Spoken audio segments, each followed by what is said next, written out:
All right, guys, so now we got the rear seat down. We're going to lift the car. I'm gonna do backs first. Screw it. Matter of fact, the back is usually a little easier once you have the rear seat out. So I'm gonna do the fronts first because they have to deal with the whole axle and everything issue. So I'll do the fronts first, and then I'll save the backs for last because you don't have to deal with too much in the back. It's actually not too bad. So that's what I'm gonna do. Make sure that you guys use 2 jack stands. Don't just sit the weight on a jack, and make sure that the handbrake is on when you lift the front of the car. All right, so let's go. Welcome everybody back to Boost in Motion, guys. Good morning, good afternoon, and good night. Thank you.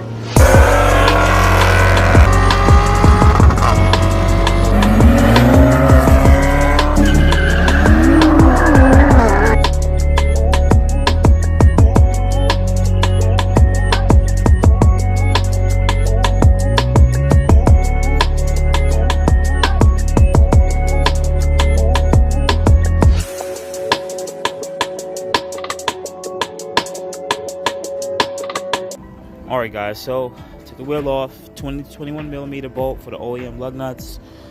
If you can't get them off, leave the car on the floor and use a breaker bar to break the tension, and then put the car back up on a jack stand and jack.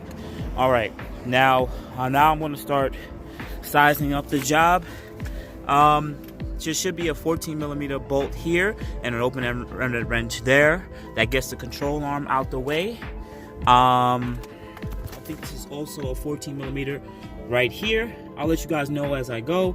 Most of the cases, sometimes you take off the stabilizer link because it allows the whole hub assembly to go down a little lower so that you can pull this shock out, the strut out. Because if you unbolt this, it's still going to have tension, and even when you finally let it go, it still might not be enough to slide it out. So we might either have to take that out or even this one out. But it's probably best if we do the stabilizer link because we're reusing this part. Alright guys, so yep. Let's start getting this started. Also, we're going to have to open the hood too because we have 3 bolts in there that we have to take off. Alright? Yep. This is going to be fun. Alright, so I took off the 14 millimeter bolt. Now I'm going to work on this 14 millimeter bolt here. I'm going to use a breaker bar because my electric gun, I had this for over 5-6 years now, so it's not as strong. And then I'm going to start popping out those bolts. And unclipping some of this stuff, the ABS line, the brake line, you might not have to, but I don't want you to cause any damage to anything, alright? Alright, so just be careful guys with some of this. Alright guys, so I want you to remove these 3 12 millimeter nuts at the top, and then I already got some of the stuff off, but I already know that this thing is completely compressed, so I'm going to remove this stabilizer link down here. So this is going to allow the assembly to go down. Be careful with that. It may be best to put the jack, because you already the jack under the lower control arm, because once you remove that stabilizer link, it's just going to fall. Alright, so just be careful with that, and that's what I'm going to do now. Alright guys, so I removed the stabilizer link. I used a open-ended 19 millimeter wrench here, and this nut is a 17 millimeter. I had to use a breaker bar with an extension to break it up, and then I just used the impact gun to take it out. So now this is off, this is off. Now it's still going to sit up because it's bolted at the top and the bottom. My recommendation is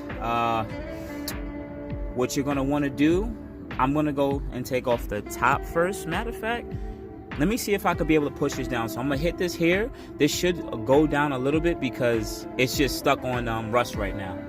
Alright guys, so got the top bolt off, so you see how it can move up and down.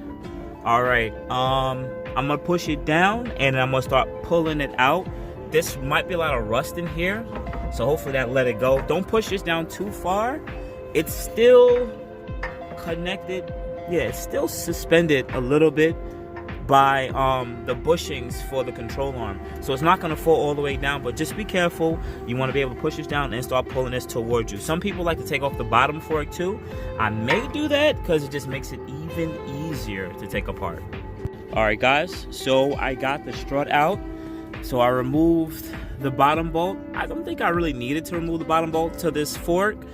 but I still pressed on this part right here, the spindle, to get the control arm going down, and cleared this top control arm by pushing it all the way up and pulled it out. And then while stepping on it from up here, be careful, you might crap your paint right here.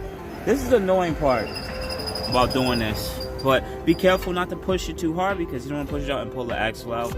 But right now I'm gonna put the new coilover in, and then I'm gonna go to the passenger side. All right, so I'm gonna show you the reassemble. I'm just gonna show you with the coilover in, and then pretty much there. It's a reverse order, guys. It's not too hard. It's very easy to do. Also on clip, there's gonna be a clip here because you have the DDS suspension. This is the sensor that reads.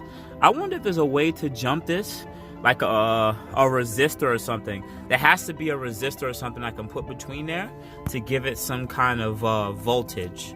But you're not going to get any check engine light or anything like that. Alright guys, so it will come up as a DTC. This is for the people who are tuned, but it's not a check engine light. You can still pass emissions and everything with a DTC that's not working. Anyways, I'm going to zip tie this and push this over here. Yeah, so I'm not gonna do too much. I don't want to show you guys too much information back and forth. Also, I also want to add this. Put in the coilover to the top first, and then catch it onto those nuts, and then move. Put the bolt back into this, and what you'll do is you'll line it up with this part, because you can put this on now, but I'd rather you bolt it in here first if you didn't bolt it. And what you'll do is you'll use the jack, and you'll push up on the jack, and you'll move this back and forth until it lines up. And then from then on, try to line up the stabilizer link too. The stabilizer link is a little too low right now, so but once everything is more closer, I'll show you what I'm talking about. I'm gonna be so honest with you guys. I've been at this for 45 minutes. This bolt right here is stripped. I tried to put a 13 on it. I even have a little these little sockets that's supposed to help with strip bolts. Didn't work.